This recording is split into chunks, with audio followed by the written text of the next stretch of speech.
أعوذ بالله من الشيطان الرجيم بسم الله الرحمن الرحيم الحمد لله رب العالمين الصلاة والسلام على أشرف الأنبياء والمرسلين سيدنا ونبينا وطبيب قلوبنا وشفيع ذنوبنا أبي القاسم محمد صلوات اللهم صل على محمد وآل محمد ثم الصلاة والسلام على دعوة النبوية والصولة الحيدرية والعصمة الفاطمية والحلم الحسنية والشجاعة الحسينية والعبادة السجادية والماسر الباقرية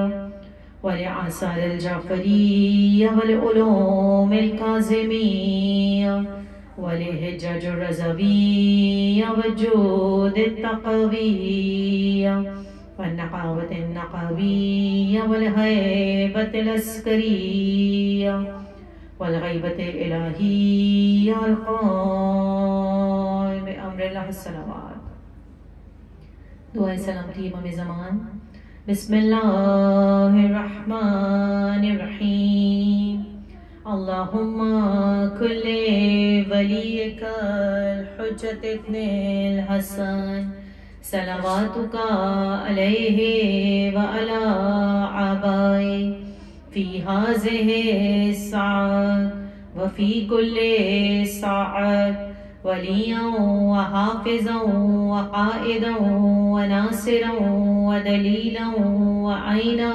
حتى تسكنه أرزك توا وتمتعه فيها طويلا برحمتك يا أرحم الراحمين صلوات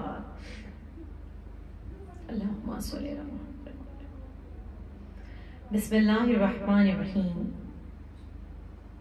تمام تعریفیں اور حمد و ثنا اسی خدائے بزرگ برتر کے لیے جو رحمان بھی ہے اور رحیم بھی ہے، اپنے بندوں کو عطا کرنے والا ہے، نوازنے والا ہے۔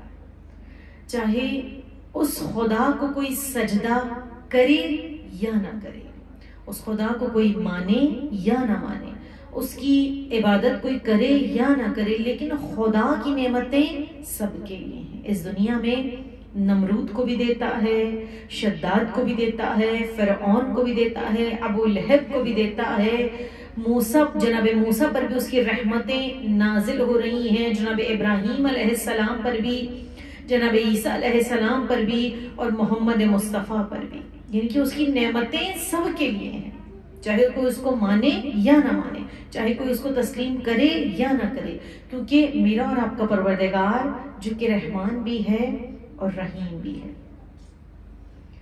تو اس کی نعمتیں بے شمار ہیں۔ لیکن ہر فرش عزا پر میرا یہ جملہ ہوتا ہے کہ ان نعمتوں میں جو سب سے بڑی نعمت ہے کہ جس کا ہم جتنا بھی شکر ادا کریں کم ہے، وہ در اہل بیت کا چاہنے والا بنایا اور آل محمد کے دامن سے وابستہ کر دیا، کہ جنہوں نے زندگی کو گزارنے کا طریقہ اور سلیقہ سکھا دیا۔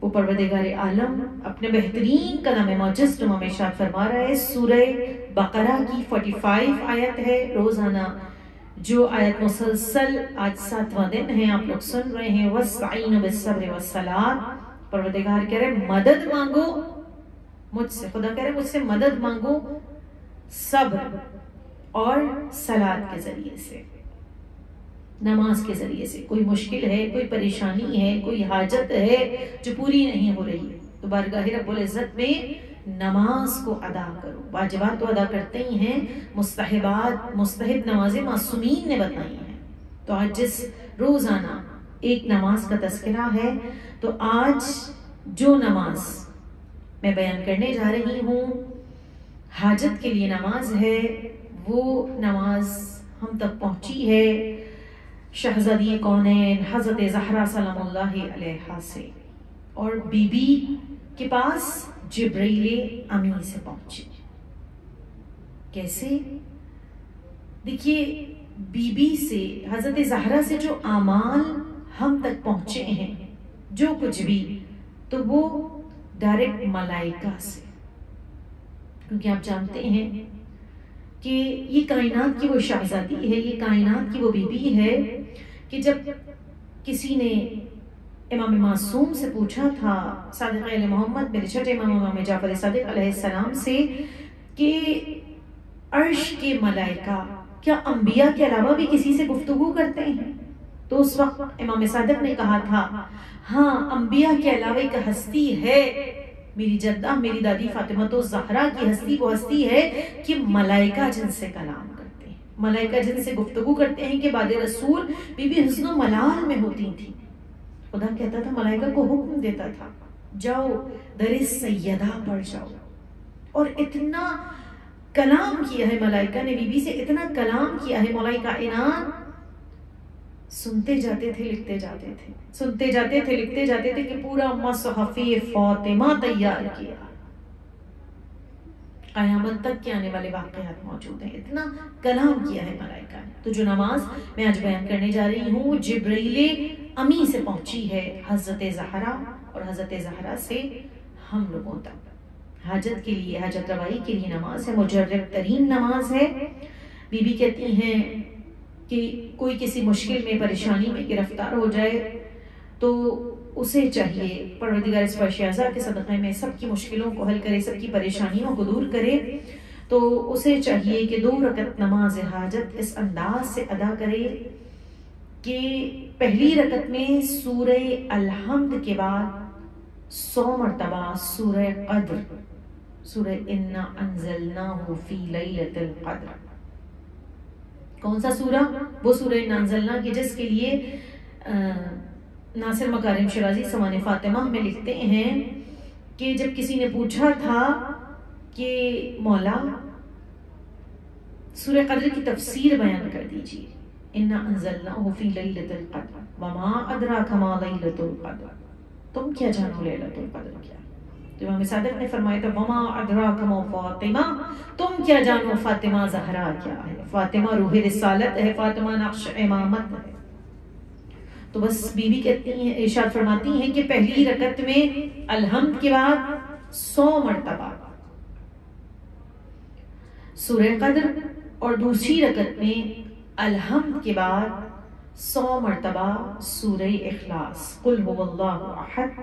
نماز کو تمام کرنے کے بعد، تسبیح زہرا پڑھنے کے بعد، بارگاہ رب العزت میں خدا سے مانگیے، پروردگار عالم یقیناً اس بی بی کے صدقے میں، اس بی بی کا واسطہ دے کر مانگے، یقیناً اس بی بی کے صدقے میں حاجتوں کو پورا کرتا ہے۔ تو اسی لیے میں اکثر مجالس میں، بلکہ بار بار یہ جملہ دہراتی ہوں کہ جس فرش عزا پر بھی جائیے، جتنی دیر بیٹھی رہیں، اس فرش عزا پر حضرت زہرا سے مسلسل توسل رکھا کریں، بی بی سے دعائیں مانگتی رہ کر۔ وہ بی بی کہ چاہنے والے اپنے گھر میں فرش بچھاتے ہیں نا، سب سے پہلی مہمان حضرت زہرا ہے۔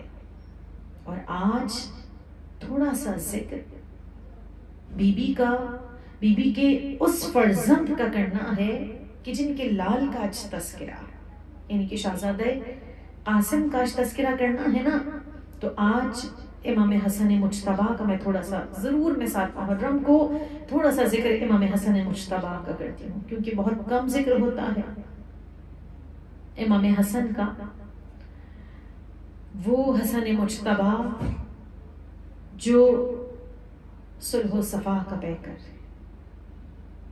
وہ حسن مجتبیٰ جو سخاوت میں اپنے مثل آپ ہیں، وہ حسن مجتبیٰ جو امامت کے دوسرے تاجدار ہیں، جو سخاوت شعار بھی ہیں اور عبادت گزار بھی ہیں۔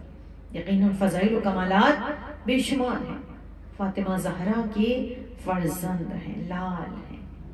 روایات یہ کہتی ہیں، مختصر کر کے بیان کروں، بس تھوڑا سا ذکر کرنا ہے، چونکہ امام حسن مجتبیٰ کا دسترخوان بہت زیادہ مشہور ہے، اور آج بھی جو لوگ جا چکے ہیں اور جو نہیں گئے ہیں، مولا انہیں بلائیے، مدینے میں آج بھی محمد علی سمری مرحوم کے بیٹے کاظم سمری آج بھی امام حسن مجتبیٰ کا دسترخوان بچتا ہے روزانہ پورے سال، جو امام کے نام سے منسوب ہے. لوگ آتے ہیں، معاویہ کو یہی تو پریشانی تھی کہ حکومت چھین لی، فدق چھین لیا، حق غضب کر لیا، مال و دولت لے لیا، خزانے لے لیے، لیکن ان کا دسترخوان جاری و ساری ہے. تو امام حسن کا دسترخوان بہت مشہور ہے. پروردگار امام حسن مجتبیٰ کے دسترخوان کے صدقے میں سب کے دسترخوان میں وسعت عطا کرے، برکت عطا کرے. روایات یہ کہتی ہیں چونکہ امام حسن کا دسترخوان ہر وقت بچھا رہتا تھا، کوئی بھی مسافر گزرتا تھا، کوئی بھی ایسا شخص گزرتا تھا کہ جس کا گھر نہیں ہوتا تھا، جو مسافرت میں ہوتا تھا، سفر میں ہوتا تھا، تو امام حسن کا دسترخوان بچھا رہتا تھا. آ جائے مولا کے دسترخوان پر اور شکم سیر ہو جائے. ایک مرتبہ ایک شخص آیا امام حسن کے دسترخوان پر، کھانا چنا ہوا تھا، امام بیٹھے ہوئے ہیں. کہا امام حسن کو جانتا نہیں ہے. کہا اے بھائی اگر اجازت دو تو تمہارے دسترخوان سے تھوڑا سا کھانا، یعنی کہ روٹی اور جو کچھ بھی تھا تھوڑا سا لے جاؤں. امام نے کہا بھائی پہلے شکم سیر ہو جاؤ، اس کے بعد لے جانا. شکم سیر ہو گیا، دوبارہ وہی سوال. پھر اس کے بعد کہتا ہے کہ مجھے نہیں چاہیے، مجھے ضرورت نہیں ہے، بلکہ میں ابھی ابھی مسجد سے آ رہا ہوں. مسجد میں ایک بوڑھا شخص سوکھی ہوئی روٹی پانی سے کھا رہا تھا. میں مسافر ہوں، اس شخص نے مجھے بلایا اور اپنے ساتھ کھانے میں شریک کیا. باوجود شدت کی بھوک کے وہ روٹی مجھ سے کھائی نہیں گئی. روٹی اتنی سوکھی ہوئی تھی. تو بس میرا دل یہ چاہتا ہے کہ وہ بوڑھا شخص جو مسجد میں موجود تھا، میں اس کے لیے تمہارے دسترخوان سے تھوڑا سا لے کر چلا جاؤں. یہ سنت ہے. امام حسن مجتبیٰ کی آنکھوں سے اشک جاری ہو گئے. کہا اے بھائی رونے کی وجہ کیا ہے؟ امام نے کہا یہ اسی کے بیٹے کا دسترخوان ہے، وہ میرا بابا علی ابن ابی طالب ہے. اللہ اکبر. اس طرح سے زندگی کو گزارا ہے. ہمارا سلام اہل بیت اطہار پر. امام حسن مجتبیٰ کریم اہل بیت ہیں.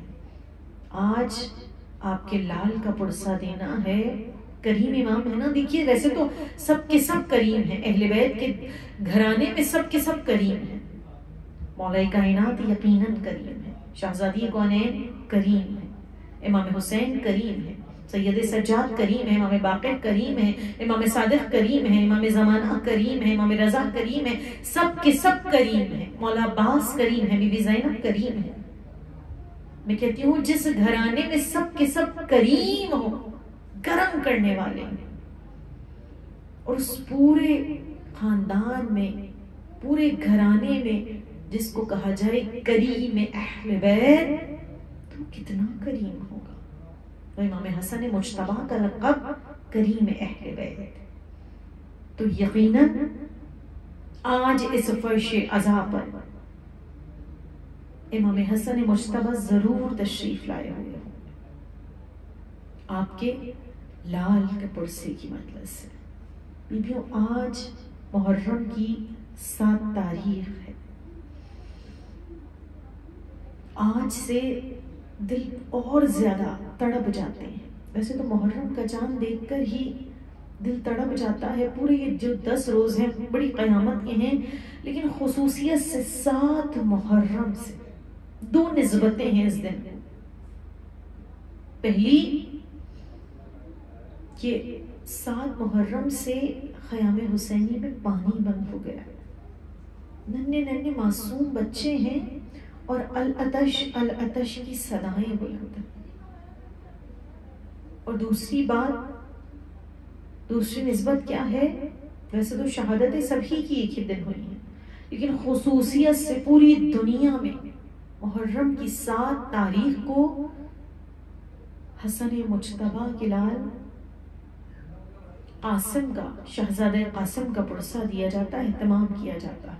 خصوصیت سے ہر جگہ پورے سال میں ایک مرتبہ اس شہزادے کا تذکرہ ہوتا ہے، پورے سال میں ایک دن اس شہزادے کا تذکرہ ہوتا ہے.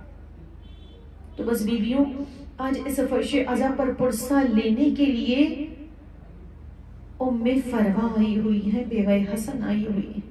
آج اس فرش عزا پر پرسہ لینے کے لیے امام حسن خود آئے ہوئے ہوں۔ آج اس فرش عزا پر پرسہ لینے کے لیے چاہنے والی پھوپیاں آئی ہوئی ہوں گی۔ قاسم کا پرسہ، اور میں کہوں کہ خصوصیت سے آج اس فرش عزا پر سید الشہداء مظلوم کربلا میرے اور آپ کے مولا حسین خود آئے ہوئے ہوں گے، کیونکہ اس شہزادے سے مظلوم کربلا کو بڑی محبت ہے کہ جس کا نام قاسم ہے۔ اور اس شہزادے کا وہ مشہور معروف جملہ کیا کہا تھا چچا نے؟ اے قاسم شہادت کو کیسا پاتے ہو؟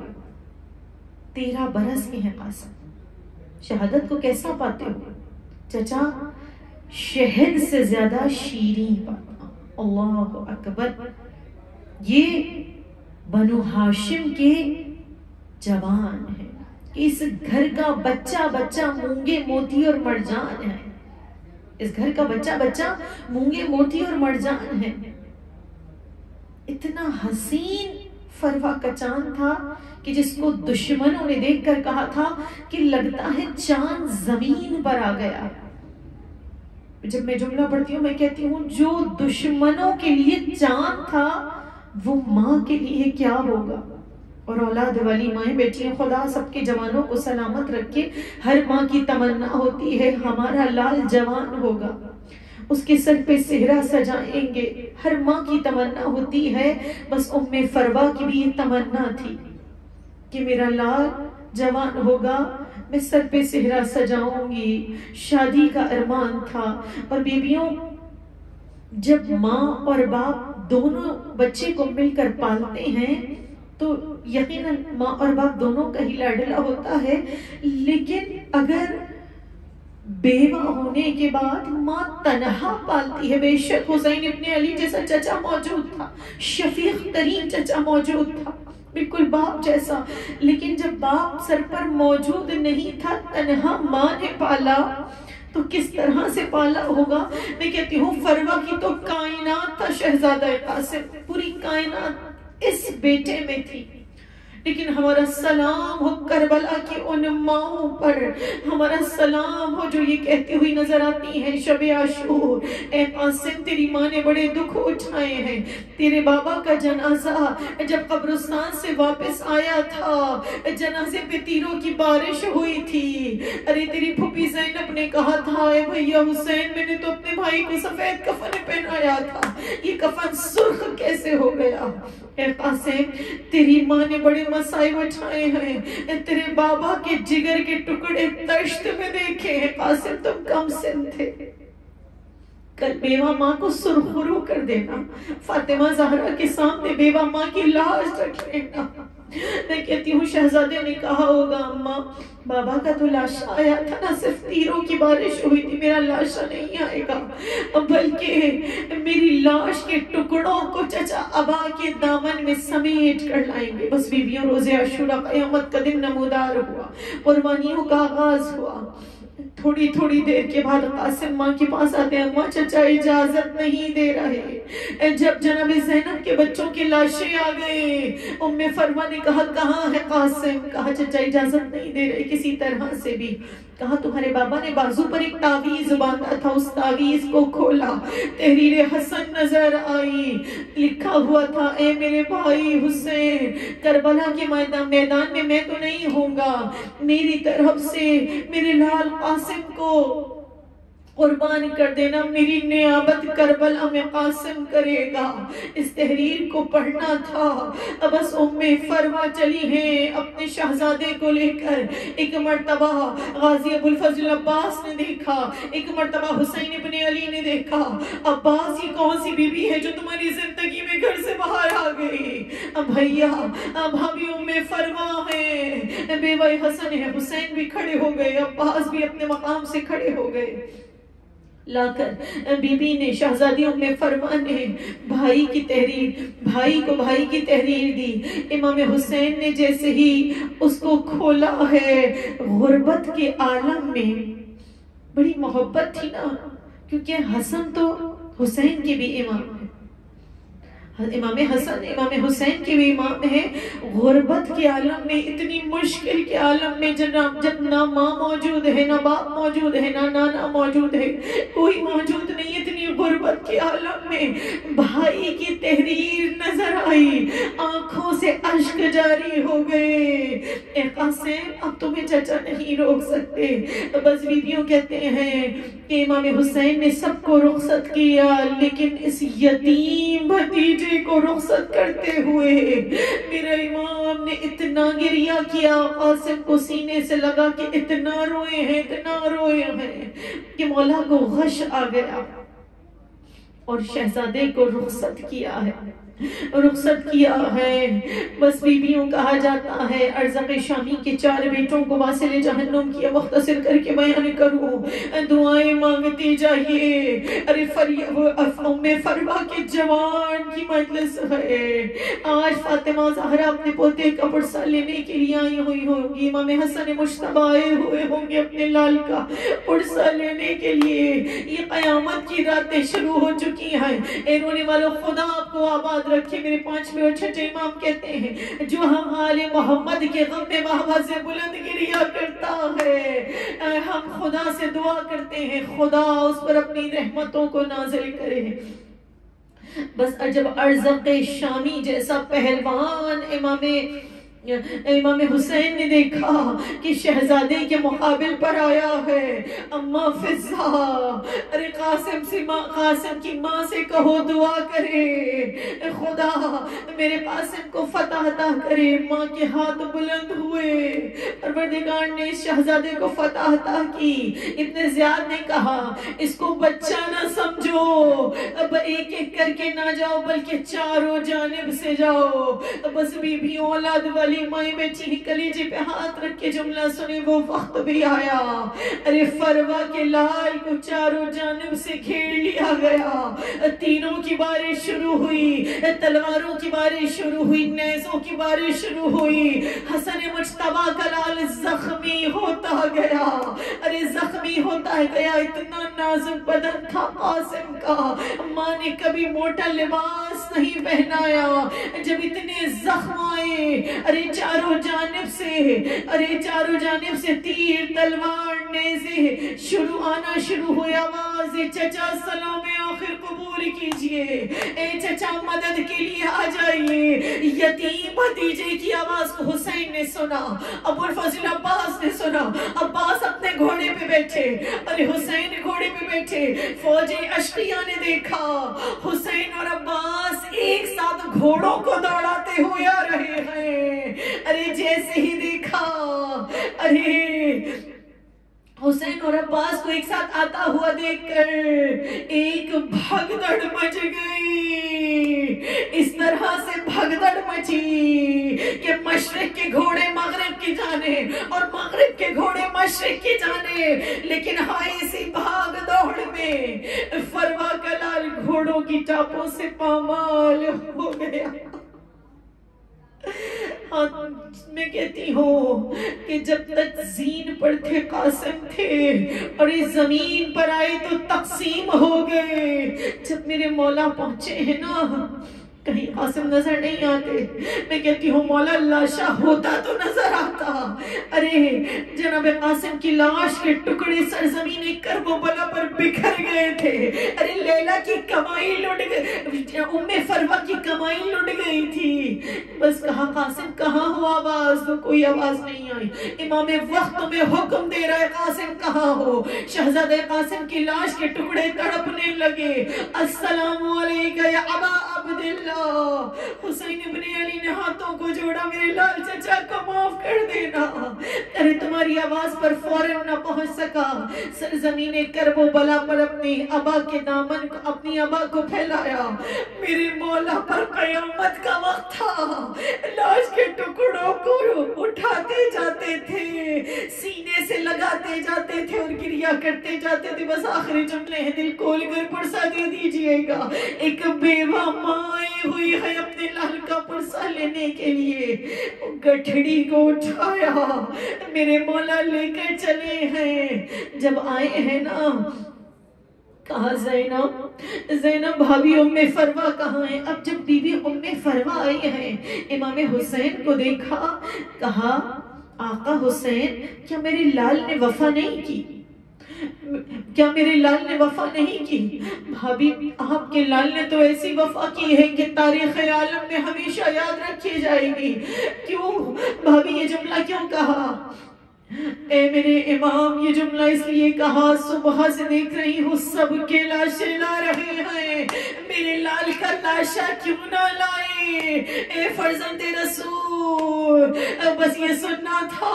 حسین نے سر کو جھکایا، زینب بھابی کے شانے کو تھام لو، اے ام کلثوم بھابی کے دوسرے شانے کو تھاماؤ۔ ارے بیویوں نے، شہزادیوں نے ام فروا کے شانے کو تھاما۔ حسین ابن علی نے اس گٹھڑی کو کھولا ماں کے سامنے۔ ارے جیسے ہی گٹھڑی کھلی ماں نے دیکھا، ارے اللہ کلیجے کے ٹکڑا جو قاسم تھا، جس کو ایک بیوہ نے بڑی محنتوں سے پالا تھا، اس کی لاش کے ٹکڑے بکھر گئے تھے۔ اور یہ بی بی اس پر شیعہ بدتمیزیں آئی ہیں آپ کے لال کا پرسہ دینے کے لیے، بی بی اس پرسے کو قبول کیجئے۔ الا لعنت اللہ علی القوم الظالمین، ماتم حسین۔